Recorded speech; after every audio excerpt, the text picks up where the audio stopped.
ఈ ఉదయకాల సమయంలో ప్రభువుని ఆరాధించే ముందుగా దేవుని యొక్క వాక్యము నుండి ఎబ్రీయులకు రాసిన పత్రిక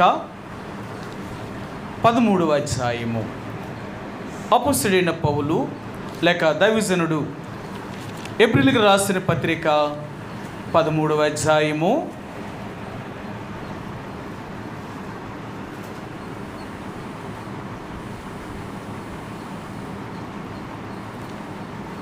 6వ వచనాన్ని అలాగే 8వ వచనాన్ని, ఈ 2 వచనాల్ని మనము కలిసి చదువుదామండి. కలిపి చదువుదాం.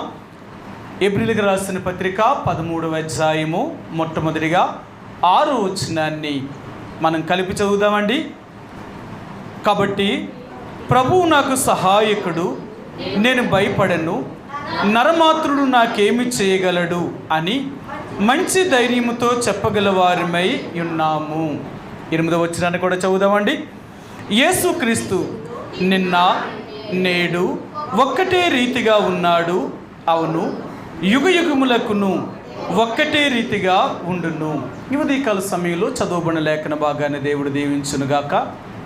దేవుణ్ణి ఆరాధించే ముందుగా దేవుని యొక్క శక్తి సామర్థ్యములను మనం తెలుసుకోగలిగితే ఆ దేవుణ్ణి మనం ఎందుకు ఆరాధించాలనేది మనకు అర్థమవుతూ ఉంటుందన్నమాట. ఎందుకంటే మన దేవుడు ఈ భూమి మీద చాలా బలవంతుడు. ఆయనకున్నంత బలము కానీ ఆయనకున్నంత శక్తి సామర్థ్యములు కానీ ఈ భూమి మీద మరి ఇంకెవ్వరికీ కూడా లేవన్నమాట. అలాంటి గొప్ప దేవుడైన యేసు ప్రభువారిని మనం కలిగి ఉన్నందుకు మనం ఎంతగానో దేవుణ్ణి ఘనపరచవలసిన వారుగా, స్తుతించవలసిన వారుగా ఉంటున్నామండి. ఈ ఉదయకాల సమయంలో దేవుణ్ణి మనం ఆరాధించే ముందుగా ఆ దేవుడు చేసిన మేలులకై, ఆయన చేసిన ఉపకారములకై ఆయనకి మనం ఎంతగానో రుణస్థులమై ఉంటున్నామండి. అందుకని దేవుడు చేసిన మేలులు చాలాసార్లు మనం గ్రహించలేని పరిస్థితుల్లో ఉంటాం. ఒకవేళ తెలుసుకున్నా దానికి మరలా తిరిగి దేవునికి కృతజ్ఞతాస్తుతులు చెల్లించలేని పరిస్థితిలో ఉంటున్నాం. ఎందుకంటే దేవుడు మనకి ఏదైనా చెయ్యాలి అంటే చాలా ఎక్కువ, అంటే పెద్దది చెయ్యాలి. ఏంటి, మనం ఊహించిన దానికంటే ఏదైనా మనం గొప్పగా చేస్తే అప్పుడే దేవుణ్ణి స్తుతిస్తాం, దేవుణ్ణి ఆరాధించగలుగుతాం. కానీ ఒకవేళ నువ్వు ఊహించిన దానికంటే జరగకపోయినా సరే మనం దేవుణ్ణి ఆరాధించవలసిన వారమేనండి. ఎందుకంటే మన జీవితంలో జరగలేనంత మాత్రానికి దేవుడేమీ తక్కువ కాదు. ఆయన ఎప్పుడూ కూడా గొప్పవాడే. అందుకనే మీ అందరికీ తెలుసు, ఆ దేవుణ్ణి పరలోకములో దేవుని దూతలు ఆరాధిస్తున్నారు. భూమి మీద కూడా 24 గంటలు కూడా, అది అస్తమయ ఉదయకాలముల యందు కూడా ఆ దేవుడు ఆరాధించబడుతూ స్తుతించబడుతూ ఉంటున్నాడు. ఎందుకు ఆయన ఆరాధించబడ్డానికి, స్తుతించబడ్డానికి అర్హుడు అంటే ఆయన ఒక గొప్ప కార్యాన్ని చేశాడు. సరే, మీకు ఆ మాట చూపిస్తాను. ప్రకటన గ్రంథము ఆయన ఏం చేశాడు, ఆయన ఎందుకు మనం ఆరాధించాలి అనే విషయాన్ని ఇక్కడ తాను ఒక మాటను జ్ఞాపకం చేస్తున్నాడండి. సరే, మీకు చూపిస్తాను. 5వ అధ్యాయము, ప్రకటన గ్రంథము 5వ అధ్యాయము 9-10 వచనాలు కలిసి ఉన్నాయండి. 9-10 వచనాలు కలిసి ఉన్నాయి. ఆ పెద్దలు, నీవు ఆ గ్రంథమును తీసుకొని దాని ముద్రను విప్పుటకు యోగ్యుడవు, నీవు వధింపబడిన వాడివై నీ రక్తమిచ్చి ప్రతి వంశములోను, ఆయా భాషలు మాట్లాడు వారిలోను, ప్రతి ప్రజలోను, ప్రతి జనములోను దేవుని కొరకు మనుషులను కొని మా దేవునికి వారిని ఒక రాజ్యముగాను యాజకులుగాను చేసితివి గనుక వారు భూలోకమందు ఏలుదురని క్రొత్త పాట పాడుదురు. వారు దేవుణ్ణి ఎందుకు ఆరాధించాలి అంటే, ఎందుకు దేవుణ్ణి స్తుతించాలి అంటే ఇక్కడ అంటున్నాడు, నీవు వధింపబడిన వాడివై. యేసు ప్రభువారు నీ కొరకు నా కొరకు ఆయన వధించబడిన గొర్రెపిల్ల, నీ కొరకు నా కొరకు ఆయన ప్రాణాన్ని అర్పించిన వాడు. మీ అందరికీ తెలుసు, యేసు ప్రభు లాంటి ప్రేమ కలిగిన వాడు ఈ భూమి మీద మరి ఎక్కడా కూడా లేరండి, ఎక్కడా లేరు. అందుకని అంటాడు, ఇలాంటి ప్రేమ కలిగిన దేవుడు, ఇలాంటి ప్రేమ కలిగిన ప్రభు మీరు ఎక్కడ వెతికినా అలాంటి వారు కనబడరు. ఎందుకంటే దేవుని యొక్క ప్రేమ అనేది నిస్వార్థమైన ప్రేమ. మీకు చాలాసార్లు చూపిస్తూ వచ్చాను. దేవుడు ఎప్పుడు మనల్ని ప్రేమించాడు, ఎలాగ ఉన్నప్పుడు ప్రేమించాడు అనే విషయాలు మనం చూసుకోగలిగితే దేవుడు చాలా ప్రేమ కలిగిన వాడు అనే విషయాలు మనకు అర్థమవుతూ ఉంటాయి. ఈ లోకంలో చూడండి, ఎవరైనా ఒక వ్యక్తిని ప్రేమించారు అంటే దేన్ని బట్టి ప్రేమిస్తారు అంటే వాళ్ళ అంతస్తును బట్టైనా ప్రేమిస్తారు, వాళ్ళకున్న డబ్బును బట్టైనా ప్రేమిస్తారు, వాళ్ళకున్న హోదాను బట్టైనా ప్రేమిస్తారు, లేకపోతే వాళ్ళకి కలిగిన శరీర సంబంధమైన అందాన్ని బట్టైనా ప్రేమిస్తారు.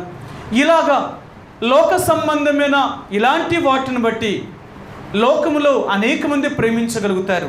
కానీ యేసు ప్రభువారు మనల్ని ఎప్పుడు ప్రేమించాడు అంటే, ఎలాంటి పరిస్థితుల్లో ప్రేమించాడు అంటే, ఆయన మనం ఎందుకు పనికిరాని పరిస్థితిలో, చెడిపోయిన పరిస్థితిలో ఉన్నప్పుడు ఆ యేసు ప్రభువారు ప్రేమించాడు అంటాడు ఆయన. మీ అందరికీ తెలుసు, రోమిలికి రాసిన పత్రిక 5వ అధ్యాయము 8వ వచనంలో అంటాడనమాట, దేవుడు మన ఎడల తన ప్రేమను వెల్లడిపరుచుచున్నాడు, ఎట్లనగా మనం ఇంకనూ పాపులమై ఉండగానే క్రీస్తు మన కొరకు చనిపోయేను అంటాడాయన. యేసు ప్రభువారు మన ఎడల తన ప్రేమను కనపరిచాడట. ఎప్పుడు కనపరిచాడు అంటే, ఇంకనూ మనం పాపులమై ఉండగానే. ఆయన అంటాడు, 3 రకాలుగా చెప్తాడు. 1, మీరు పాపులు. 2, మీరు బలహీనులు. 3, మీరు శత్రువులు. ఇలాంటి పరిస్థితుల్లో నేను మిమ్మల్ని ప్రేమించాను. నేను ఎప్పుడు మిమ్మల్ని ప్రేమించాను అంటే, ఇలాంటి స్థితిలో ఉన్నప్పుడు. ప్రియ సహోదరి సోడా, అందుకనే దేవుని యొక్క ప్రేమ అనేది చాలా నిస్వార్థమైన ప్రేమ, ఏది ఆశించని ప్రేమ. అలాంటి ప్రేమ కలిగిన వారు ఈ భూమి మీద ఎక్కడా కూడా ఉండరండి. అందుకని ఈ ప్రకటన గ్రంథము 5వ అధ్యాయం అన్నాడు, నీ వధింపబడిన వాడివై నీ రక్తం ఇచ్చి ఆయా ప్రజలలోనూ, ఆయా వంశములలోనూ, ఆయా జనాంగములోనూ నీ రక్తమిచ్చి నువ్వు కొనుక్కున్న ప్రజలను నువ్వు రక్షించావు అంటున్నాడు ఆయన. ప్రియ సహోదరి సోడా, ఈరోజు నువ్వు నేను కూడా దేవుని యొక్క సన్నిధిలోనికి వచ్చి ఆయన్ని ఆరాధించగలుగుతున్నాము, ఆయన గణపరచగలుగుతున్నాము అంటే దానికి కారణమే ఆ దేవుడు. ఎందుకంటే మనకంటే ఈ లోకంలో ఎంతోమంది గొప్పవారు ఉన్నారు, ఈ లోకంలో ఎంతోమంది పేరు ప్రఖ్యాతులు కలిగిన వారు ఉన్నారు, ఎన్నో ఆస్తుపాస్తులు కలిగిన వారు ఉన్నారు. ఈ లోకంలో మేమేదో ఎక్కువ కులంలో పుట్టామని చెప్పుకునేవారు ఉన్నారు. కానీ వాళ్ళెవ్వరికీ లేని ధన్యతను, వారికి ఎవ్వరికీ లేని ఆధిక్యతను యేసు ప్రభువారు మనకు అనుగ్రహించాడు. ఎందుకంటే మనకి ఆ దేవుడు అనగా యేసు ప్రభువారు మనకు దేవుడిగా దొరకడమే ఒక గొప్ప ధన్యత. యేసు ప్రభువారు మనకు దేవుడిగా దొరకడమే అదెంతో గొప్ప ధన్యత అండి. అందుకనే ఆ దేవుడు మనకు దేవుడిగా దొరికి ఈరోజు మనం ఆయనకి ప్రజలుగా చేయబడి ఆయన్ని ఆరాధించడానికి ఆయన సన్నిధిలోకి వచ్చామంటే ఆ దేవుడికి మనం ఎంతగానో రుణస్థులమై ఉంటున్నామండి. అందుకనే ఈ ఉదయకాల సమయంలో దేవుణ్ణి ఆరాధించే ముందుగా దేవుడు మన జీవితంలో చేసిన మేలులకే, ఆయన చేసిన ఉపకారములకే ఆయనకి మనం ఎంతగానో కృతజ్ఞతాస్తుతులు చెల్లించబద్దులమై ఉంటున్నామండి. కాబట్టి ప్రతి ఆదివారము ప్రభు యొక్క సన్నిధిలోనికి వచ్చినప్పుడల్లా ఆ యేసు ప్రభువారు చేసిన మేలులు, ఆయన చేసిన ఉపకారములను మనం జ్ఞాపకము చేసుకుంటూ ఆయన్ని ఆరాధిస్తూ ఆయన గణపరుస్తూ వస్తున్నాం. కాబట్టి ఈ ఉదయకాల సమయంలో మరి ఈ ఏప్రిల్కి రాసిన పత్రిక 13వ అధ్యాయంలో మరి దేవుడు ఈ రీతిగా ఆయన తెలియచేస్తూ వస్తున్నాడు. ఎంతో సమయం మేము దేవుడి దగ్గర కనిపెట్టినప్పుడు, దేవుణ్ణి అడిగినప్పుడు, ప్రభా ఏంటి ఈ దిన వర్తమానం నీ ప్రజలకు ఏం తెలియచేయాలని అడిగినప్పుడు దేవుడు ఈ మాటను తెలియచేశాడు. ఏప్రిల్కి రాసిన పత్రిక 13వ అధ్యాయము 8వ వచనమండి, యేసుక్రీస్తు నిన్న నేడు ఒక్కటే రీతిగా ఉన్నాడు, అవును యుగయుగములకు ఆయన ఒక్కటే రీతిగా ఉండును. ఈ మాట దేవుడు జ్ఞాపకం చేశారన్నమాట. నేను చాలా దేవుడి దగ్గర కనిపెట్టాను, ప్రభా నాకేమీ అర్థం కావట్లేదు, నువ్వు నిన్న నేడు నిరంతరము ఒక్కటే రీతిగా ఉన్నాను నువ్వు చెప్తున్నావు, దాన్ని బట్టి మేము ఎలాగ నిన్ను ఆరాధించాలి? అసలు ఏంటి ఈ మాటకు అర్థం ఏంటి అని చాలాసేపు కనిపెట్టానన్నమాట. చాలాసేపు. ఎందుకంటే దేవుని యొక్క వాక్యాన్ని అర్థం చేసుకోవడం అనేది మానవ జ్ఞానానికి మించింది. మనం అర్థం చేసుకోలేం. ఎందుకంటే దేవుడు ఒక్క మాట మాట్లాడాడు అంటే, ఒక మాట చెప్పాడు అంటే ఆ మాట చాలా విలువైనది. ఆ మాటను మానవ జ్ఞానానికి మించింది. కాబట్టి మానవుడిగా దేవుని యొక్క వాక్యాన్ని మనం అర్థం చేసుకోలేం. అందుకనే ఆ దేవుడి మీదే మనం ఆధారపడితే, ప్రభువా నీ మాట ఏంటో మాకు అర్థం కావట్లేదు, నువ్వు దాన్ని తెలియచేయి అని మనం దేవుడి దగ్గర కనిపెట్టినప్పుడు దేవుడే ఆత్మచేత ఆ సంగతులను దేవుడు మరలా మనకు బయలుపరుస్తాడు. అందుకని అంటాడు, నేను వెళ్ళిపోవడం వల్ల మీకు ఆదరణకర్తను మీ యొద్దకు పంపుతాను. ఆదరణకర్త మీ యొద్దకు వచ్చి నేను ఏ ఏ సంగతులనైతే నేను బోధించానో ఆయా సంగతులను మరలా మీకు తెలియచేస్తాడు. ఆయన బోధిస్తాడు మీకు. సరే, మనకి ఈ దినాలలో పరిశుద్ధాత్మ అనే దేవుడు ఈరోజు మనకి బోధకుడిగా ఉన్నాడు. ఆయన దేవుని యొక్క సంగతులను ఆయన మాత్రమే మనకు బోధించగలడు. కానీ ఈ లోకంలో ఇంకెవ్వరూ కూడా బోధించలేరు. నేడు దినాలలో దేవుని యొక్క వాక్యాన్ని మానవ జ్ఞానముతో వాళ్ళు అర్థం చేసుకొని రకరకాలైన బోధలు బోధిస్తున్నారన్నమాట. రకరకాలైన బోధలు. సరే, నేను చదివాను అన్నమాట. నాకు అర్థం కాక చాలాసేపు ఈ మాటలు చదివాను. సరే, మీకు ఆ మాట చూపిస్తాను. ఎబ్రీయులకు రాసిన పత్రిక 13వ అధ్యాయము 7వ వచనం. 13:7.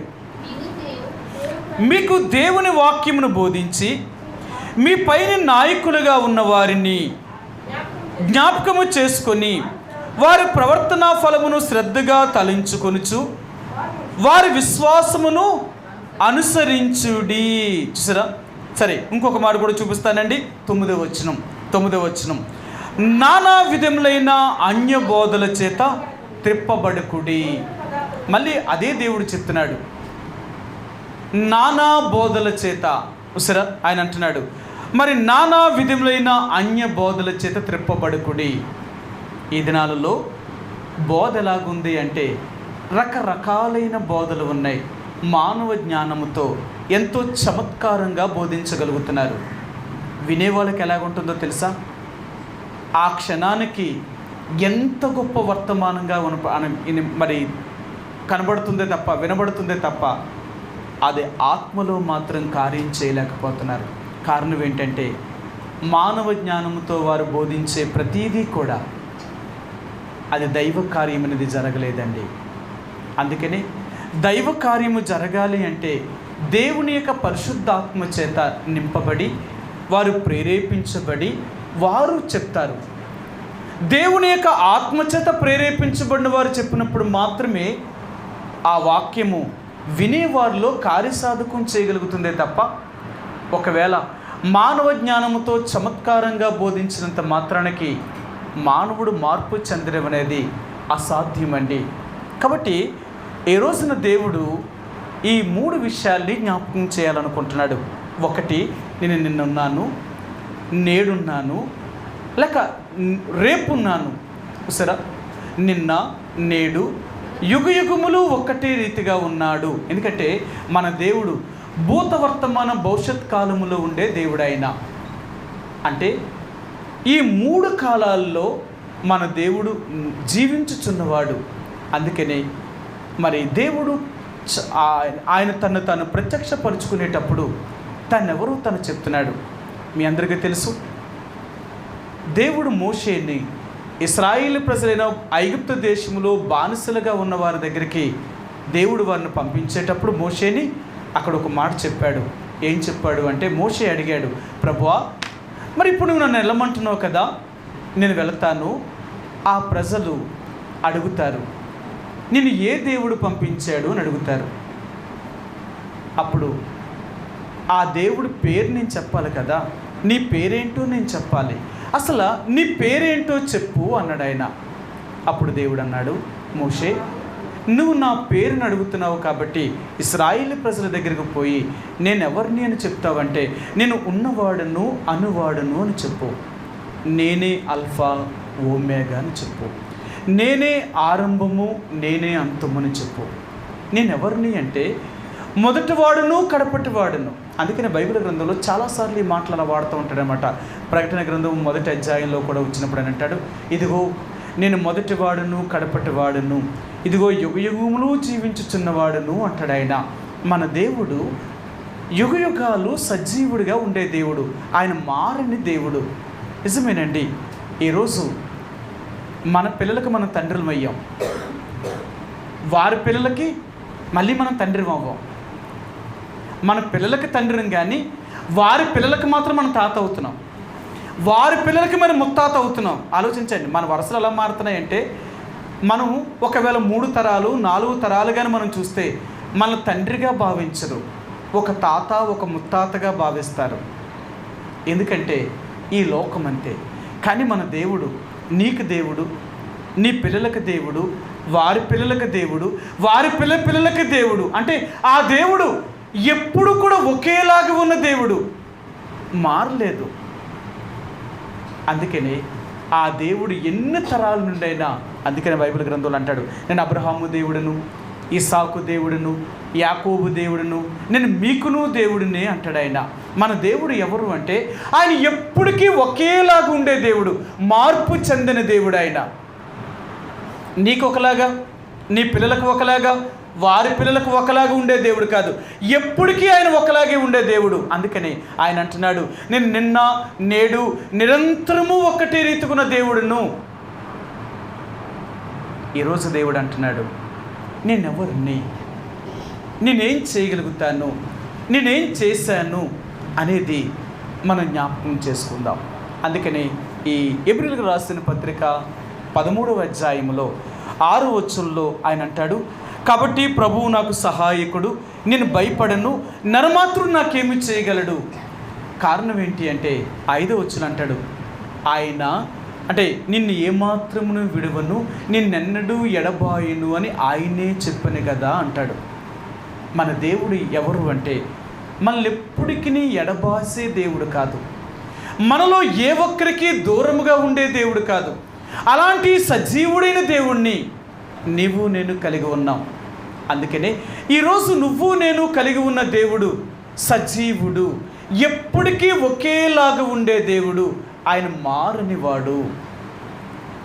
ఈ ఉదయకాల సమయంలో మరి దేవుణ్ణి నేను అడుగుతూ వచ్చాను, ప్రభా నిన్నెలాగున్నావు, నేడెలాగున్నావు, రేపెలాగున్నావు?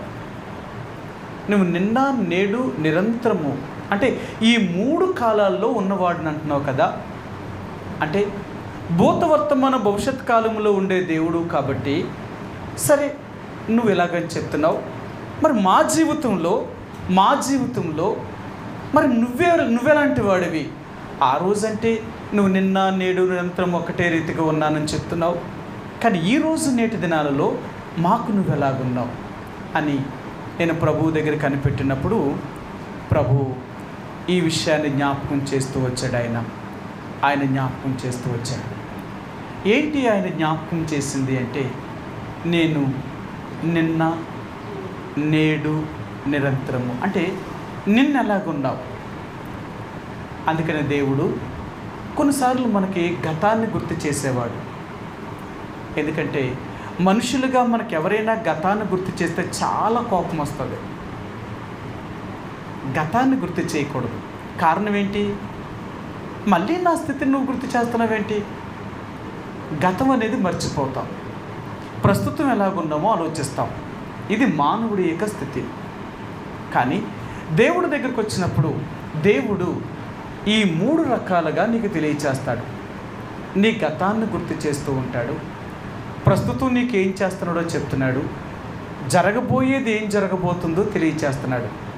అందుకనే మన దేవుడి యొక్క శక్తి సామర్థ్యాలు కానీ మనం గుర్తించగలిగితే ఆయన్ని మనం ఎంతగానో స్తుతిస్తామండి, ఆయన ఎంతగానో ఆరాధిస్తాం. అందుకనే బైబిల్ గ్రంథంలో అంటాడు, మునుపు మనం ఎవరము అంటే దేవుణ్ణి ఎరగిన వారము అంటాడు ఆయన. అందుకని అంటాడు, మునుపు మీరు అవిధేయులు అవివేకులు దేవుణ్ణి ఎరగిన వారినై ఉండి ఈ లోకములో దేవునికి బహు దూరస్తులుగా ఉన్నామంట. సరే, మీకు ఆ మాట చూపిస్తాను. ఎఫెసీయులకు రాసిన పత్రిక 2వ అధ్యాయము, ఎఫెసీయులకు రాసిన పత్రిక 2వ అధ్యాయము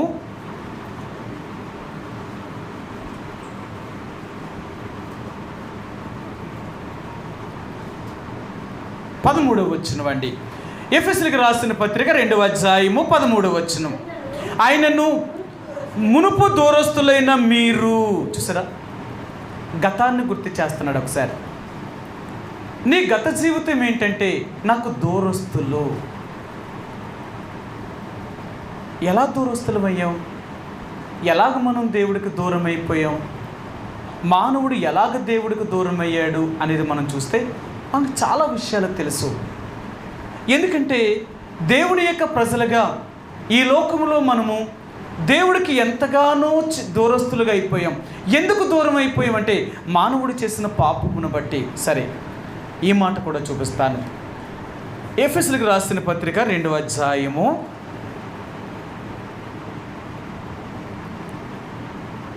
2వ వచనం అండి. 2:2 మీరు వాటిని చేయొచ్చు, వాయుమండల సంబంధమైన అధిపతిని అనగా అవిధేయులైన వారిని ఇప్పుడు ప్రేరేపించు శక్తికి అధిపతిని అనుసరించి ఈ ప్రపంచ ధర్మము చెప్పున మునుపు నడుచుకుంటిరి. మళ్ళీ గతం చెప్తున్నాడు. మీరు ఎలాంటి మునుపు ఎలాగున్నారు అంటే ఈ ప్రపంచ ధర్మము చెప్పున మీరు నడుచుకున్నారు. అంటే లోకములో ఈ లోకానుసారమైన మనుషులు అవలంబించే వీటన్నిటినీ మీరు అవలంబించారు.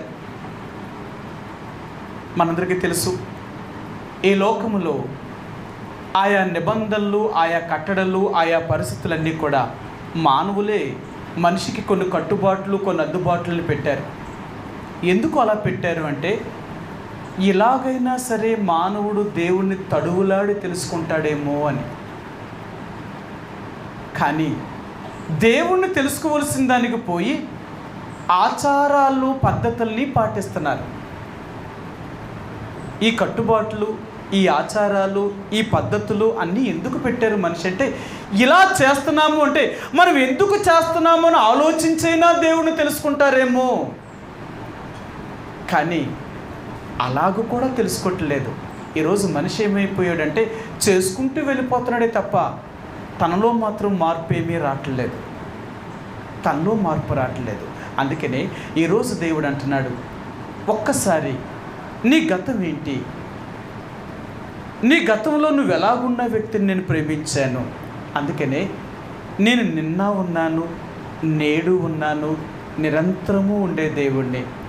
నేను నిన్న నీ జీవితంలో నేను చేసిన కార్యం ఏంటి, నేను ఎంత సజీవుడును, నేను ఎంత గొప్పవాడిని నువ్వు తెలుసుకోవాలంటే నీ జీవితంలో జరిగిన కార్యాన్ని బట్టే నేను ఎవరినో తెలుసుకోగలుగుతావు. అది నీ జీవితంలో జరగకపోతే నన్ను అర్థం చేసుకోలేవు. మీకు ఎన్నోసార్లు చెప్పాను, దేవుణ్ణి నువ్వు ఎప్పుడు అర్థం చేసుకుంటావో తెలుసా? నీ అనుభవపూర్వకంగా వెళ్ళినప్పుడు.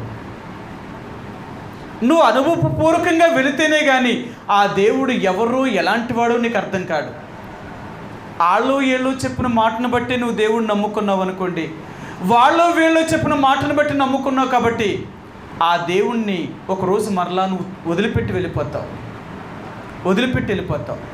ఎందుకు వెళ్ళిపోతావు అంటే ఆయన ఎవరో నీకు తెలియదు కదా. నీకు తెలియాలి ముందు దేవుడు ఎవరో. నీకు తెలియాలి అంటే ముందు ఆయన నీ జీవితంలో ఏం చేస్తాడో తెలుసుకోవాలి. ఒకప్పుడు మనం ఏ స్థితిలో ఉన్నామో తెలుసుకున్నప్పుడే దేవుణ్ణి ఆరాధించగలం. అందుకనే ఇప్పుడు ఆయన అంటున్నాడు, మునుపు మనం ఎవరము అంటే దేవునికి దూరస్తులమైన వారము. రెండవదిగా ఈ ప్రపంచ ధర్మము చెప్పున నడుచుకున్న వారము. ఈ లోకంలో మనము కూడా సర్వజనుల యొక్క మర్యాదను అనుసరించుకుంటూ వెళ్ళిపోతున్నాం. ఎందుకంటే లోకంలో పుట్టిన ప్రతి ఒక్కరూ కూడా ఈ మానవ సంబంధమైన కట్టుబాట్లు, మానవ సంబంధమైన ఆచారాలు, ఈ పద్ధతుల్ని అవలంబించుకుంటూ వెళ్ళిపోతున్నారు. కాబట్టి యేసు ప్రభువారిని మనం నమ్ముకున్న తర్వాత వీటి నుంచి యేసు ప్రభువారు మనల్ని వెలుపలకి తీసుకొచ్చాడు. ఒకవేళ అలాగను మనం రాలేకపోయి ఉంటే లోకముతో పాటు మనము కూడా శిక్షావిధిని అనుభవించవలసిన వారమే. లోకములో ఉన్న మనుషులందరితో పాటు మనము కూడా ఆ నరక శిక్షను అనుభవించవలసిందే. కానీ దేవుడు నిన్ను నన్ను అలాంటి శిక్షలోనికి వెళ్లకుండా దాని నుంచి విడిపించడం కొరకే ఆ యేసు ప్రభువారు నీ కొరకు నా కొరకు ఆయన ఎంతగానో ఆ వధింపబడిన గొర్రె పిల్లగా ఆయన ఒక గొప్ప త్యాగమును చేశాడు ఆయన. అందుకనే ఈరోజు దేవుణ్ణి నువ్వు నేను ఆరాధించే ముందుగా గతంలో దేవుడు మనకి ఏం చేశాడు, గడిచిన కాలంలో మనం ఏ స్థితిలో ఉన్నప్పుడు దేవుడు మనల్ని ఏ స్థితిలోనికి తీసుకొచ్చాడు. దేవుడు ఎప్పుడూ చెప్తూ ఉంటాడు, గతం మర్చిపోకు, గతం మర్చిపోకు అంటూ ఉంటాడు. సరే, ఈ 2 మాటలు మీకు చూపిస్తాను. యెషయా గ్రంథము 51వ అధ్యాయం, మీకు బాగా పరిచయమైన మాటే. యెషయా గ్రంథము 51వ అధ్యాయము 1వ వచనమండి. నీతిని అనుసరించుచు యెహోవాను వెదకుచూ నుండువారులారా నా మాట వినుడి. మీరు ఏ బండు నుండి చెక్కబడుతురో దానిని ఆలోచించుడి. మీరు ఏ గుంట నుండి త్రవ్వబడుతురో దానిని ఆలోచించుడి అని అంటున్నాడు.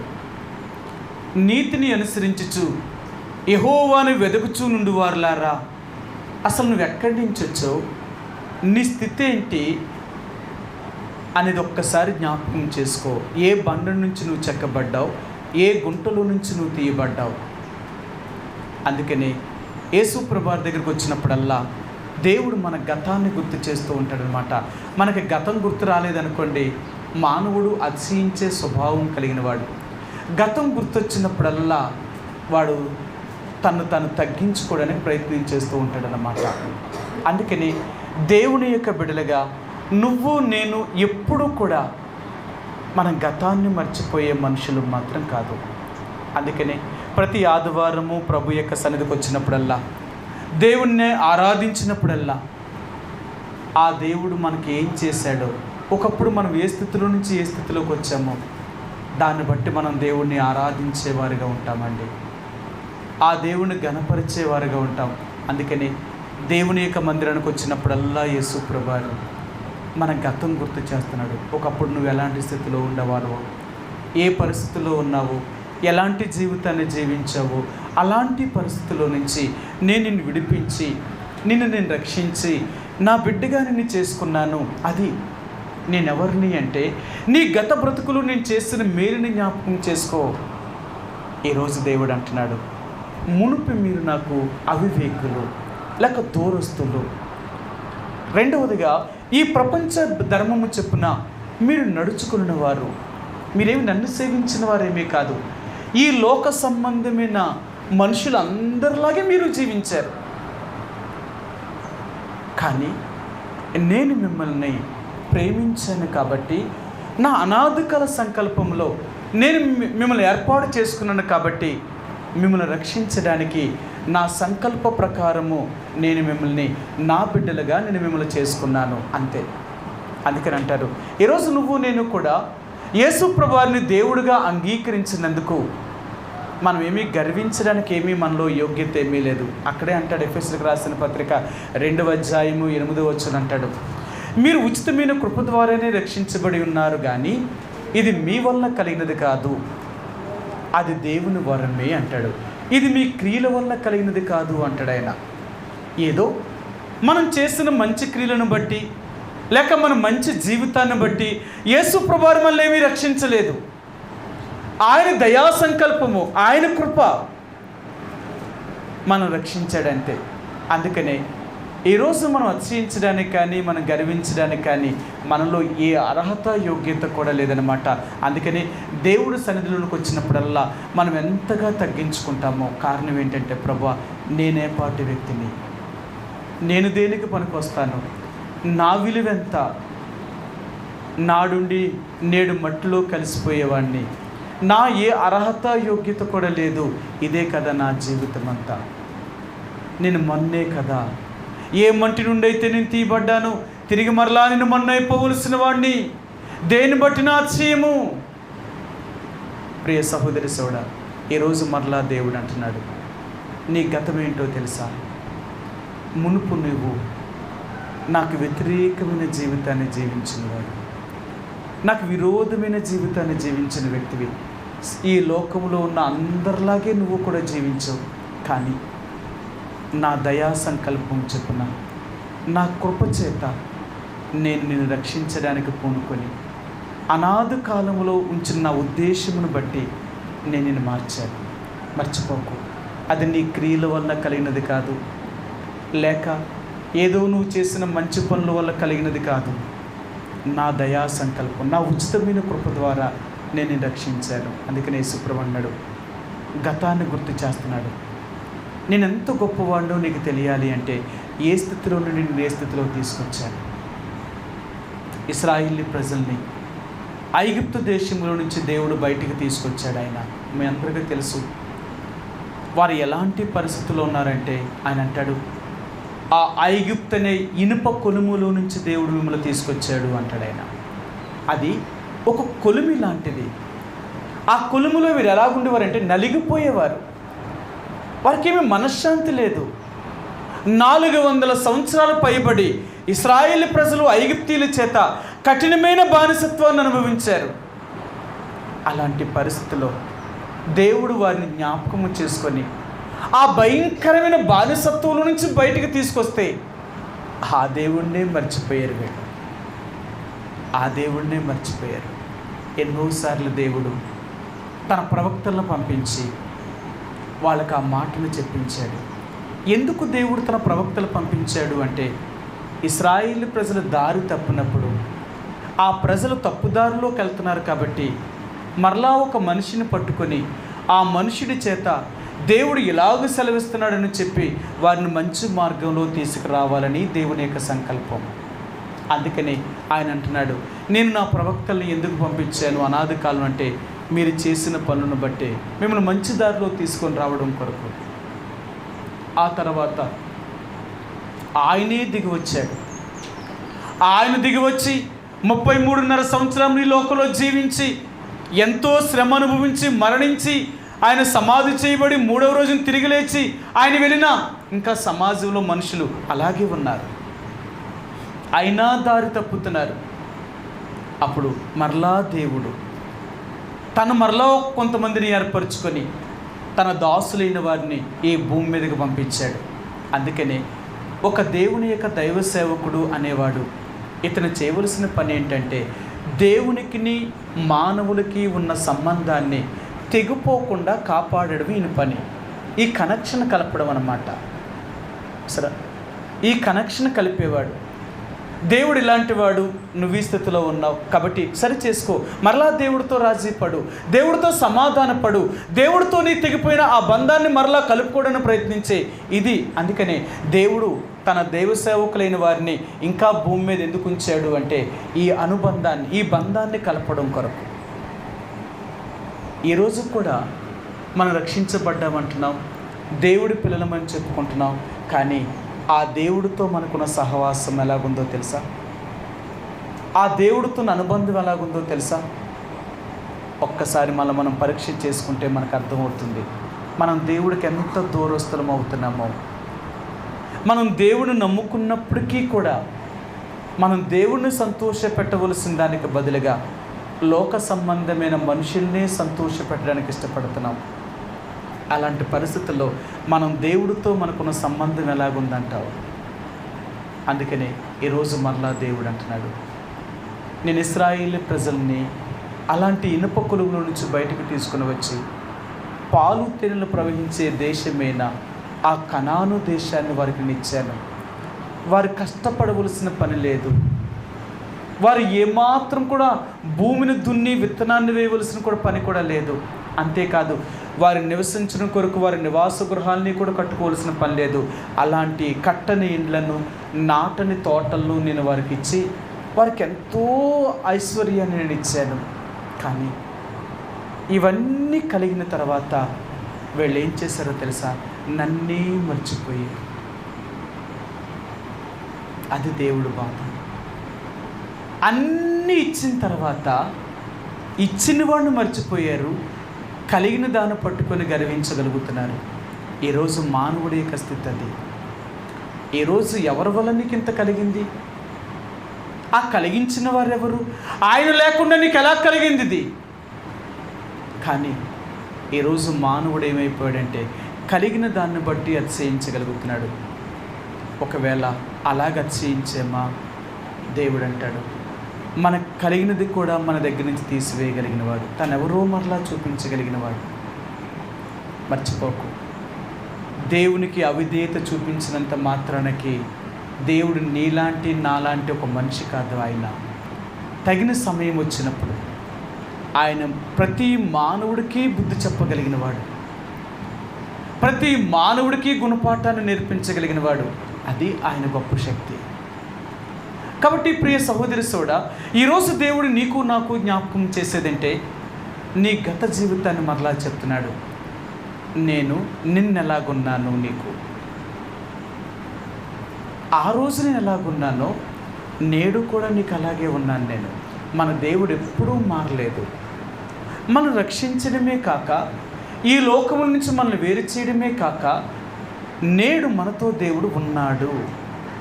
అందుకనే మన దేవుడు ఎంత గొప్పవాడంటే మనల్ని ఎప్పుడూ విడనాడే దేవుడు కాదు, రక్షించేసి వదిలిపెట్టేసేవాడు కాదు. తను రక్షించిన వారిని అందరితో కూడా ఉండే దేవుడు ఆయన. ఈరోజు మరలా దేవాతి దేవుడైన యేసు ప్రభువారు ఈరోజు నీతో నాతో దేవుడు ఉన్నాడు. నువ్వు గుర్తించగలుగుతున్నావా? చాలాసార్లు అంటాం, అసలు దేవుడు ఉన్నాడా? నేను రక్షించబడ్డాను, మారు మనసు పొందాను, నేను దేవుళ్ళో ఉన్నాను, కానీ దేవుడు ఇప్పుడు నాతో ఉన్నాడా?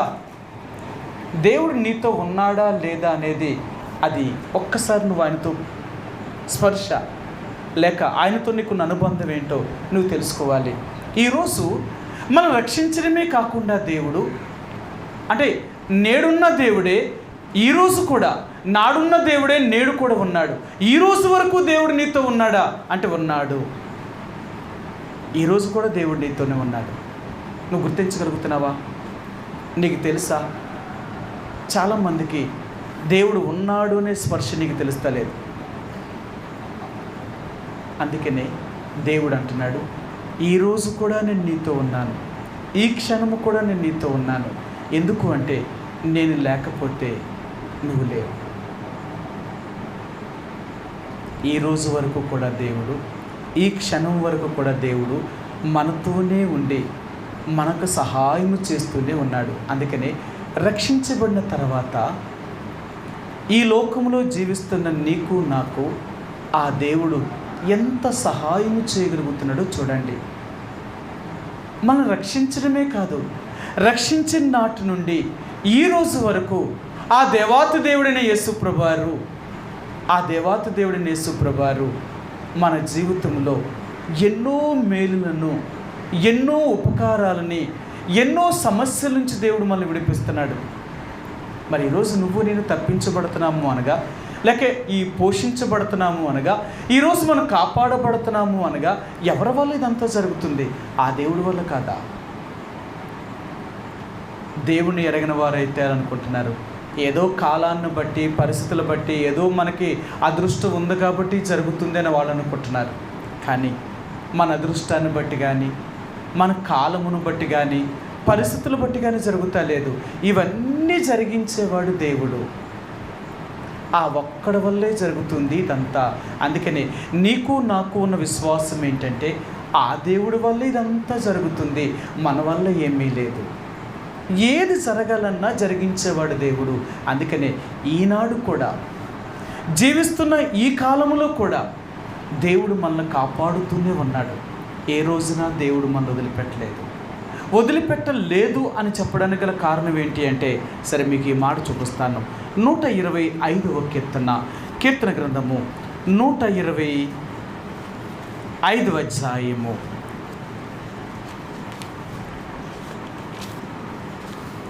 124వ కీర్తన మొదటి వచనమండి, 1-2 వచనాలు. మనుషులు మన మీదికి లేచినప్పుడు యెహోవా మనకు తోడై ఉండని ఎడల వారి ఆగ్రహం మన మీద రగులుకున్నప్పుడు యెహోవా మనకు తోడై ఉండని ఎడల వారు మనను ప్రాణముతోనే మృంగివేసి ఉందురు. దేవుడు కానీ మనకు తోడు లేకపోతే ఈ లోకం ఎప్పుడూ మనల్ని మింగివేసేదండి. లోకములో ఉన్న సాతానుడు, అతనితో ఉన్న సమాజం అంతా కూడా దేవుని ప్రజల మీద ఎంతగానో దాడి చేయబోతుంది. ప్రతిరోజు దాడి చేయాలనుకుంటుంది. కానీ దేవుడు మనల్ని కాపాడుతున్నాడు. దుష్టుడు నిన్ను నన్ను ముట్టుకున్నట్లుగా, అపవాది నిన్ను నన్ను ముట్టుకున్నట్లుగా ఆ దేవుడి యొక్క కాపుదల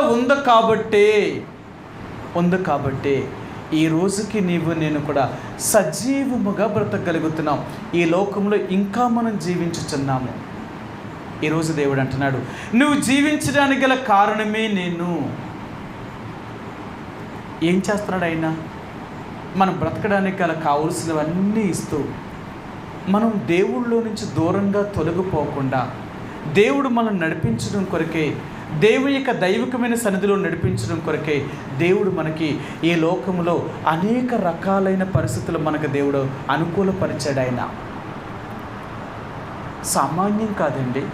ఈరోజు రక్షించబడిన ఒక దేవుని బిడ్డను మరలా దేవుడు వారిని తన రాజ్యము కొరకే సిద్ధపరచాలి అంటే ఎంత ప్రయాసం ఉందో తెలుసా? చాలాసార్లు మనం జ్ఞాపకం చేసుకుంటే నిజంగా మనం పిల్లలకు కని వాళ్ళని పెంచేటప్పుడు చాలా కష్టం. ఎందుకంటే కనడం ఒక ఎత్తు అయితే వాళ్ళని పెంచడం మరొక ఎత్తు. అందుకని ప్రతి తల్లిదండ్రులు కూడా పిల్లల కొరకు చాలా శ్రమ పడతారండి. ఎందుకంటే తల్లిదండ్రులు శ్రమ పడకుండానే పిల్లలు ఎవరు కూడా పెద్దవారు కాలేరు. ఎంత శ్రమ పడతారో తెలుసా? అంటారు, వాళ్ళ రక్తాన్ని చెమటగా మార్చుకుంటారట. తల్లిదండ్రులు పడే శ్రమ ఎలాగుంటో తెలుసా? వాళ్ళ రక్తాన్ని చెమటగా మారుస్తారట. అంత శ్రమ పడితేనే కానీ ఆ బిడ్డల్ని పెంచలేరు. ఒకవేళ పిల్లలు పెద్దోళ్ళు అయినప్పుడు వాళ్ళు అనొచ్చు, మీరేం మమ్మల్ని ఏం పెంచారు అంటారు. కానీ రేపు వాళ్ళు కూడా పెళ్లి చేసుకున్న పిల్లలకి అంటారు కదా, అప్పుడు వాళ్ళకి అర్థమవుతుంది, పిల్లల కన్నీ పెంచడం అంటే ఇంత కష్టమా? మా అమ్మ నాన్న కూడా ఇలా కష్టపడితేనే కదా మమ్మల్ని పెంచారు, లేకపోతే ఎలా సాధ్యం? అదే అంటున్నాడు దేవుడు. నిన్ను కన్న నీ తల్లిదండ్రులే నీ కొరకు ఎంత శ్రమపడి నిన్ను పెంచితే, ఈ భూమి మీద పుట్టించిన దేవుణ్ణి, నేను రక్షించిన దేవుణ్ణి నేను నీ కొరకు ఇంకెంత బాధపడుతున్నానో తెలుసా? ప్రతిరోజు నేను నీ గురించి ఆలోచిస్తున్నాను. అవునా? మన దేవుడు ప్రతిరోజు మన కోసం ఆలోచిస్తున్నాడట. సరే, మీకు ఆ మాట చూపిస్తాను. దావీదు కీర్తన 68వ అధ్యాయము, కీర్తన గ్రంథము 68వ అధ్యాయము 19వ వచనమండి. 19, 20 వచనాలు. ప్రభువు స్తుతినందునుగాక, అనుదినము ఆయన మా భారము భరించుచున్నాడు, దేవుడే మాకు రక్షణకర్త అయి ఉన్నాడు. అనుదినము ఆయన మా భారమును భరించుచున్న దేవుడు. ప్రతిరోజు మా భారాన్ని భరిస్తున్నాడు ఆయన. అందుకనే ఉదయం లేచిన దగ్గర నుంచి రాత్రి పడుకునేదాకా ఉదయాన్నే లేవగానే ప్రభువుని అడుగుతాం, ప్రభువా ఈరోజు నన్ను కాపాడు, నాకు సహాయము చెయ్యి, నాకు కావలసిన ఆహారాన్ని, నాకు కావలసిన నీరు, నాకు కావలసిన గాలి, నాకు కావలసిన సమస్తాన్ని మీరు అనుగ్రహించు. మొదట మనం దేవుణ్ణి ప్రార్థించేటప్పుడు దైవ సన్నిధిలో మొట్టమొదటిగా రోజు మనం లేచినప్పుడు వెంటనే దేవుణ్ణి ప్రార్థిస్తాం, ఈ రోజంతా నన్ను కాపాడు. నువ్వు ఒక మాటే చెప్తున్నావు, కానీ ఆయన నిన్ను కాపాడడం కొరకు ఎంత ప్రయాసపడుతున్నాడో తెలుసా? అందుకనే దేవుడు అంటున్నాడు, అనుదినము నీ భారమును భరించుచున్న దేవుడు. ప్రతిరోజు నీ సమస్య నేను భరిస్తున్నాను, ప్రతిరోజు నీ చింతను నేను భరిస్తున్నాను, ప్రతిరోజు నీ సమస్య నేను భరిస్తున్నాను. అందుకన్నాడు, దేవుడు మిమ్మల్ని గురించి చింతించుచున్నాడు కనుక మీ చింత యావత్తు ఆయన మీద వేయండి అంటాడు. మన దేవుడు మన గురించి చింతించేవాడు ఆయన.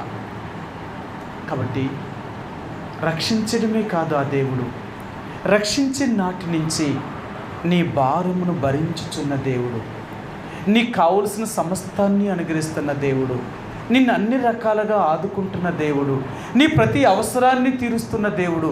ఎంత మంచి దేవుడు ఈయన! ప్రస్తుతము కూడా, నాడు నేడు కూడా మన భారమును భరించుచు మన ప్రతి అవసరాన్ని తీరుస్తున్నాడు ఆయన. ఒకవేళ దేవుడే సహాయం చేయకపోతే ఈ లోకంలో మనకి ఏ సహాయము దొరకదండి. ఎందుకో తెలుసా? బైబిల్ గ్రంథంలో ఒక మాట అంటాడు, పొందగోరే వాని వలన ఏమీ లేదు, ప్రయాసపడే వానిలోనూ ఏమీ లేదు, కానీ ఆ కరుణించే దేవుడిలో మాత్రమే ఉందట. నువ్వు ఎక్కడికైనా వెళ్తున్నావు అంటే, నీ పని జరగాలి అంటే ఆ దేవుడే ఆ పనిని జరిగించాలా. ఆయన సంకల్పం లేనిదే, ఆయన సెలవు లేనిదే నీకేది జరగదు, నీకేది జరగదు. ఎందుకంటే బైబిల్ గ్రంథంలో ఒక మాట అంటాడు, రోమిలికి రాసిన పత్రిక 13వ అధ్యాయం అంటాడు, ఉన్న అధికారములన్నీ దేవుని వల్లనే కలిగి ఉన్నాయట, ఏ అధికారమైనా ఆయన లేకుండా కలగలేదట. ఈరోజు ఏ ప్రభుత్వమైనా ఈరోజు నిలబడింది అంటే ఆ ప్రభుత్వాన్ని నిలబెట్టగలిగిన వాడే దేవుడు. అలాంటి ప్రభుత్వాలు నీ పనులు జరగాలన్నా సరే ఆ ప్రజల యొక్క, అధికారుల యొక్క మనసును ఒప్పింపచేసేవాడు కూడా దేవుడే. ఆ దేవుని యొక్క ఒప్పుదల లేకపోతే నీకేది జరగదు. ఈరోజు మరలా దేవుడు అంటున్నాడు, నాడు చేయడమే కాదు నేడు కూడా నిన్ను కాపాడుతున్నాను. మునుపు నాకు దూరస్తుడివి, ఈ ప్రపంచ ధర్మం చొప్పున నడుచుకొని లోకస్తులువలే జీవించి నిన్ను నేను రక్షించాను, నీ పాపం నుండి శాపం నుంచి విడిపించాను, నీ కొరకు నేను వధించబడిన వాడినై ఆ కలువరి శిలువ మీద నీ కొరకు బలియార్పం అర్పించాను. రక్షించడమే కాదు, అంతవరకే నా బాధ్యత కాదు, నిన్ను కాపాడే బాధ్యత కూడా నాదే. ఎంతవరకు తెలుసా? మరణం వరకు మరలా నిన్ను కాపాడుతాను. ఇది నా కర్తవ్యం. దేవాతి దేవుడి యొక్క యేసుప్రభు వారి యొక్క కర్తవ్యం ఎంతవరకు అంటే, మరలా ఈ భూమి మీద నువ్వు ఎంతకాలం అయితే నువ్వు నేను బ్రతుకుతామో అంతకాలము కూడా ఆయన మన భారమును భరించుచున్న దేవుడు. ప్రతిరోజు నీ చింత యావత్తును భరించగలిగిన దేవుడు. అందుకనే ఆ యేసుప్రభు వారే ఈ రోజు వరకు కూడా దేవుడు మనల్ని కాపాడుతూ, భద్రపరుస్తూ, అన్ని రకాలుగా మనల్ని ఆదుకుంటూ ఈ రోజు వరకు భూమి మీద సజీవుడిగా ఉన్నాం. అందుకని అంటాడు, ఈరోజు వరకు మనం బ్రతుకుతున్నాము అంటే, జీవించుచున్నాము అంటే ఆ దేవుడి దయ. ఆయన దయ వల్ల మాత్రమే మనం బ్రతుకుతున్నామే తప్ప మనలో ఉన్న శక్తి సామర్థ్యాన్ని బట్టి కాదు. మరలా జ్ఞాపకం చేస్తున్నాడు దేవుడు, ఈరోజు వరకు అనుదినము నేను నీ భారమును భరించుచున్నాను, ప్రతిరోజు నీ భారాన్ని భరిస్తున్నాను. అంతేకాదు, నువ్వు కుడికి కానీ ఎడమకు కానీ తొలక్కున్నట్లుగా నేను ప్రతిరోజు నా వాక్యముతో నేను నిన్ను నడిపిస్తూ వస్తున్నాను. ఆయన దేవుని యొక్క వాక్యము చేత మనం తప్పిపోతున్న పరిస్థితుల్లో ఆయన మనతో మాట్లాడుతూ, మనల్ని సరిచేస్తూ, సరైన మార్గములో మరలా మన ఆత్మీయమైన దైవికమైన క్రమంలోనే దేవుడు మనల్ని నడిపించుకుంటూ వస్తున్నాడు. ఈరోజు వరకు మనం దేవుళ్ళలో ఉన్నాము అంటే అది మన వల్ల కాదు, అది నిజంగా దేవుడు కాపుదల. అర్థమైందా? ఒకవేళ నువ్వు అనొచ్చు, నన్ను నేనుగా కాపాడుకోవడం వల్లే నేను ఎలాగున్నాను అని నువ్వు అనుకుంటే, ఒక్కసారి దేవుడు తన కాపుదలని యొద్ద నుంచి తీసివేస్తే మన స్థితి ఏంటో మనకు అర్థమవుతుంది. ఏంటో తెలుసా? బైబిల్ గ్రంథంలో అంటాడు, కడగబడిన పంది మరలా బురదలో పొరున్నట్లు, కక్కిన కుక్క మరలా తన వాంతికి తిరిగినట్లుగానే మరలా మన స్వభావం దానికి వెళ్ళిపోతాం. ఎందుకంటే మనుషులు కదా, మన స్థితిగతులు అలాంటివి. అందుకనే ఈరోజు మరలా దేవుడు అంటున్నాడు, నేను రక్షించడమే కాక రక్షించిన నాటి నుంచి నేటి వరకు నేడు కూడా నిన్ను అన్ని రకాలుగా నిన్ను కాపాడుతూ పోషిస్తూ వస్తున్నాను. నువ్వు చెప్పగలవా? యేసు ప్రభువారే నా ప్రతి అవసరతలను తీర్చగలుగుతున్నాడు. యేసు ప్రభు దయ వల్లనే నేను ఏ రీతిగా బ్రతుకుతున్నాను, ఆయన లేకుండా నేను లేను అని నువ్వు చెప్పగలుగుతావా? ఒకవేళ నువ్వు అలా చెప్పగలిగితే నిజంగా దేవునికి ఎంతో మహిమ కలుగునుగాక. ఒకవేళ అలాగూ కాదు అనుకుంటే, నీ శక్తి నీ సామర్థ్యం మీద నువ్వు బ్రతుకుతున్నావు అంటే ఆ దేవుడి నామానికి అవమానం కలుగుతుంది. అందుకని రక్షించబడిన నాటి నుంచి నేటి వరకు దేవుడు మనల్ని అందరినీ కాపాడుతూ, పోషిస్తూ, ఆరోగ్యమునిస్తూ, అనుదినము మన భారమును భరించుచు మనం ప్రతి సమస్యల్లో ఆయన తోడుగా ఉండి మనల్ని ఇంతవరకు కాపాడుతూ వచ్చాడు. మూడవదిగా జరగబోతుంది అంటే జరగబోయే దాని గురించి కూడా దేవుడు మనల్ని సిద్ధపరుస్తున్నాడు ఆయన. అందుకనే దేవుడు అంటున్నాడు, నేను యుగయుగములు ఒక్కటే రీతికున్న దేవుడను. అంటే రాబోయే దినాల్లో నేను నీకేం చేయబోతున్నానో తెలుసా? నాతో కూడా నిన్ను ఉంచుకునే భాగ్యాన్ని చేయబోతున్నాను. నేను ఎందుకు రక్షించానో తెలుసా? ఎప్పటికీ మీరు నాతోటే ఉండాలి అని. సరే, మీకు ఆ మాట చూపిస్తాను. రోమిలికి క్షమించండి, మార్కు సువార్త. యేసు ప్రభువారు ఈ భూమి మీద ఉన్నప్పుడు ఆయన తన శిష్యులతో ఈ మాటను ఆయన చెప్పాడన్నమాట. ఆయన ఏం చెప్పాడో చూపిస్తాను.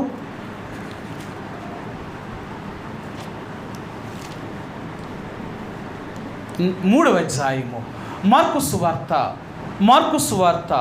3వ అధ్యాయము 13-14 వచనాలండి. 13-14 వచనాలు. ఆయన కొండ ఎక్కి తనకిష్టమైన వారిని పిలువగా వారు ఆయన యొద్దకు వచ్చిరి. వారు తనతో కూడా ఉండినట్లును దయ్యములను వెళ్ళగొట్టు అధికారము గలవారే సువార్తను ప్రకటించుటకును వారిని పంపవలనని ఆయన 12 మందిని నియమించెను. సరే, ఆయన అంటున్నాడు వారు తనతో కూడా ఉండినట్లు. ఈరోజు దేవుడు అంటున్నాడు మీరందరూ నాతో కూడా ఉండాలి. భవిష్యత్తు ఆలోచన. దేవుడు నిన్ను పాపం నుంచి విడిపించడమే కాదు, రక్షించిన తర్వాత భూమి మీద నిన్ను పోషించడమే కాదు, భూమి మీద నుండి ఆయనతో కూడా ఉండాలని, ఆయన పరలోక రాజ్యములో ఆయనతో కూడా ఉండాలని దేవుని యొక్క సంకల్పము. ఎంత అద్భుతంగా దేవుడు మన ఎడల ఆయన ప్రణాళిక కలిగి ఉన్నాడు. అదే దేవుడి యొక్క. అందుకని అంటున్నాడు రాబోయే దినాలలో, అంటే ఈ లోకాన్ని విడిచిపెట్టిన తర్వాత నిత్యత్వములో ఆ పరలోక రాజ్యంలో యుగయుగాలు మీరు నాతో ఉండాలి. ఇది నా ఆశ. నేను ఇక్కడి వరకు మీకు దేవుణ్ణి మాత్రమే కాదు, భూమి మీద వరకు నేను దేవుణ్ణి అనుకుంటున్నావా? అది కాదు. ఈ లోకాన్ని విడిచిపెట్టిన తర్వాత కూడా నేను నీకు దేవుడిని. ఆ నిత్యత్వంలో యుగయుగాలు దేవుని యొక్క రాజ్యంలో మనం ఆయనతో కూడా ఉండాలి అని ఇష్టపడుతున్నాడు దేవుడు. ఆయన ఏంటి, మనమేంటి, మన స్థితి ఏంటి, ఆయన స్థితి ఏంటి? ఇలాంటి దేవుడు నిన్ను నన్ను ఈ మంటి పురుగులమైన మనల్ని తన ఉన్నతమైన రాజ్యములో తనతో కూడా ఎప్పటికీ ఉండాలని ఆ దేవుని ఇష్టమండి. ఎంత గొప్ప ఆలోచన. అందుకని అంటాడు నేను మీ గురించి ఆలోచిస్తున్నాను, నా ఉద్దేశాలు నా సంకల్పాలన్నీ వేరు. ఇశ్రాయేలు ప్రజలకు అర్థం కాలేదు, దేవుని ఆలోచన ఏంటో అర్థం కాలేదు, దేవుని యొక్క సంకల్పం ఏంటో అర్థం కాలేదు. అందుకనే వారు అర్థం చేసుకోకపోవడం వల్ల ఎన్నో కష్టాలు అనుభవించారు. కానీ ఈరోజు దేవుడు అంటున్నాడు మీరు నన్ను అర్థం చేసుకోగలిగితే రాబోయే దినాలలో మీకు నిరీక్షణ కలిగినట్లుగా నేను మీ గురించి సమాధానకరమైన సంగతుల్ని ఆలోచిస్తున్నాను. రాబోయే దినాలలో మీరు నాతో కూడా నా రాజ్యములో యుగయుగాలు కూడా నేను ఎలాగైతే రాజుగా ఉన్నానో అలాగే నాతో కూడా మీరు రాజరికం చేయాలని ఆశపడుతున్నాను. నేను దేవుడు ఒక రాజ్యాన్ని సిద్ధపరుస్తున్నాడు. ఆ రాజ్యానికి రాజు ఎవరు అంటే నువ్వు నేనే. రక్షించబడిన ప్రతి వ్యక్తి కూడా ఆ రాజ్యములో వారందరూ రాజుల వరే రాజ్య పరిపాలన చేయగలుగుతారు. ప్రియ సహోదరి సోడా, ఈరోజు దేవుడు అంటున్నాడు నేను నిన్న నేడు నిరంతరము ఎంత గొప్పవాడిని, అలాగే నీ జీవితంలో కూడా నేను ఎంత గొప్ప కార్యాన్ని చేశాను, నేను చాలా బలమైన వాడిని, నేను ఎప్పటికీ మారలేదు అంటున్నాడు ఆయన. నిన్నలాగున్నానో నేడు అలాగే ఉన్నాను, నేడు ఎలాగున్నానో రేపు కూడా అలాగే ఉంటాను. నేను ఎప్పటికీ మారను. అంత బలమైన దేవుడు ఈరోజు నా జీవితంలో ఈ 3 కార్యాలని చేసుకుంటూ వచ్చాడు. గతంలో మనం దేవునికి దూరస్తులము, అవివేకులము, ఈ లోకంలో ఉన్న మనుషులందరిలాగే జీవించి దేవునికి బహు దూరస్తులమైపోయిన మనల్ని ఆ యేసు ప్రభువారు మనల్ని జ్ఞాపకం చేసుకొని నిన్ను నన్ను ఆ దేవుడు ఆ పాపము నుండి శాపము నుంచి విడిపించడం కొరకు ఆయన వధింపబడిన గొర్రె పిల్లగా మన కొరకు బలిగాను అర్పణముగాను చేయబడి తన కార్చిన నిర్దోషమైన రక్తము చేత ఆయన మనం పవిత్రపరిచి మనల్ని పరిశుద్ధులుగా చేసి తన బిడ్డలుగా మనల్ని ఏర్పరచుకున్నాడు. అక్కడతోటే వదలలేదు. ఏ రోజునైతే నిన్ను నన్ను కన్నాడో ఆ రోజు నుంచి మన పూర్తి బాధ్యతను ఆయన తీసుకున్నాడు. అంటే మనకు కావలసిన అన్ని, మన ఆహార విషయములో కానీ, మన వస్త్ర విషయములో కానీ, మన ఆరోగ్య విషయములో కానీ, లేక మనకి ఉండే నివాస విషయములో కానీ మన దేవుడే అన్ని బాధ్యతలను తీసుకుంటూ మనకు దేవుడే అన్నిటినీ మనకు అనుగ్రహిస్తూ వస్తున్నాడు. ఒకదాని నుండి ఒకటి. ఈరోజు మనం కలిగి ఉన్నవన్నీ కూడా ఆయన వల్ల మాత్రమే కలిగి ఉన్నాం. ఆయన దయ, ఆయన సంకల్పము లేకుండా మనం ఏదీ కలిగి ఉండలేదు. అందుకనే దేవుని యొక్క బిడ్డలుగా రక్షించబడిన నాటి నుండి మరలా దేవుడు మనల్ని కాపాడుతూ మన శరీర అవస్థలు మాత్రమే కాకుండా ఆత్మీయంగా మనం తొలగిపోకుండా మనం దైవికంగా దేవుళ్ళో నడవడం కొరకే దేవుని వాక్యాన్ని ఇచ్చాడు, దైవజనులను అనుగ్రహించాడు, దేవుడు సంఘాన్ని ఇచ్చాడు, దేవుని ప్రజల యొక్క సహవాసాన్ని అనుగ్రహించాడు. చూడండి, మనం తప్పుపోకుండా ఉండడం కొరకే దేవుడు ఎన్ని ఏర్పాట్లు చేశాడో ఆయనలో ఉండడం కొరకు. మూడవదిగా నిత్యత్వంలో కూడా ఆ దేవుడితోటే యుగయుగాలు జీవించడానికి అలాంటి అర్హతను కలిగించాడు. అందుకని అంటున్నాడు, మీరు సదాకాలము నాతో కూడా నా రాజ్యములో ఉండాలి. ఆయన ఆలోచనది. అందుకనే మనందరినీ ఆయన రాజ్యము కొరకే మన సిద్ధపరుస్తూ వస్తున్నాడు.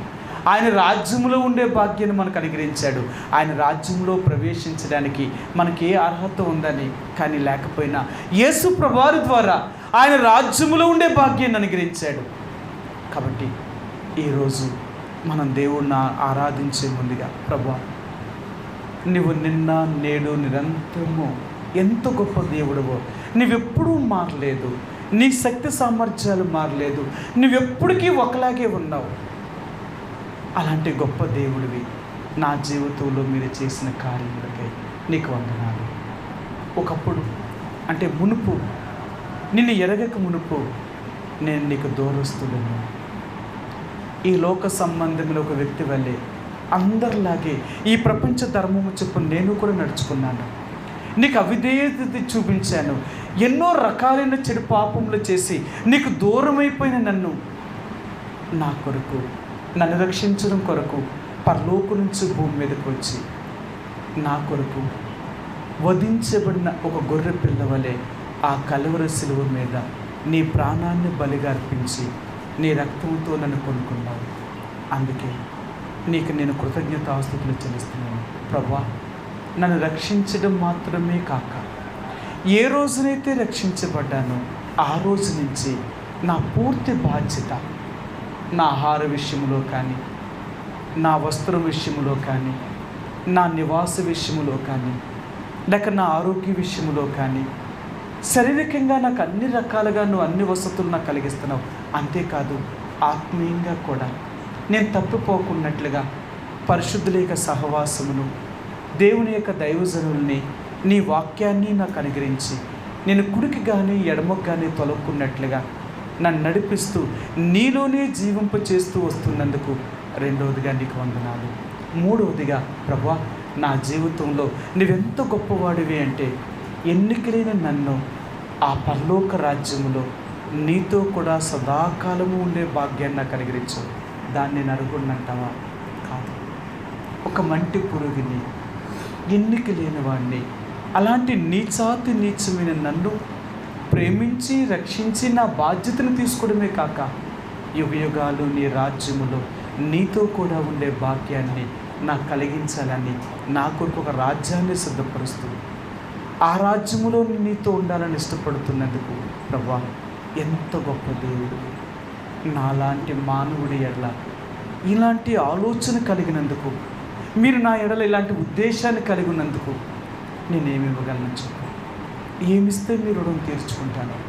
నేను అన్నిటికీ మీకు రుణం తీర్చుకోలేను. మీకు ఎప్పటికీ నేను రుణస్తులను నొప్పుకుంటూ ఏదైనా స్తుతి ఆరాధన నీకు నేను సమర్పించుకుంటున్నాను తండ్రి అని ఆ ప్రభువుని ఆరాధిస్తామండి. కాబట్టి ఈరోజు నువ్వు నేను దేవుణ్ణి ఆరాధించే ముందుగా నిన్నెలాగున్నాడు దేవుడు మన జీవితంలో, నేడెలాగున్నాడు దేవుడు మన జీవితంలో, రేపు ఎలాగుండబోతున్నాడు మన జీవితంలో దేవుడు, ఏమేమి చేసుకోవాలని చేస్తున్నాడు, ఆయన మన ఏళ్ళ తనకున్న ఉద్దేశం ఏంటి. కాబట్టి దాన్ని బట్టి కొద్ది సమయం మనం ప్రభువుని ఆరాధించుకుందామండి. ఈ ఉదయకాల సమయంలో దేవాతి దేవుడైన యేసు ప్రభువారు నీ నా జీవితంలో చేస్తూ వచ్చిన కార్యములకై ఆ ప్రభువుకి కృతజ్ఞతాస్తుతులు చెల్లిస్తూ కొద్ది సమయం ఆ ప్రభువుని ఆరాధించుకుందామండి. ఆ రీతిగా ఒకరి తర్వాత ఒకరు ప్రభు యొక్క సన్నిధిలో ఆరాధనలోనికి వెళదామండి. ఆ రీతిగా కొద్ది సమయం ప్రభు సన్నిధిలో ఆరాధించుకుందాం.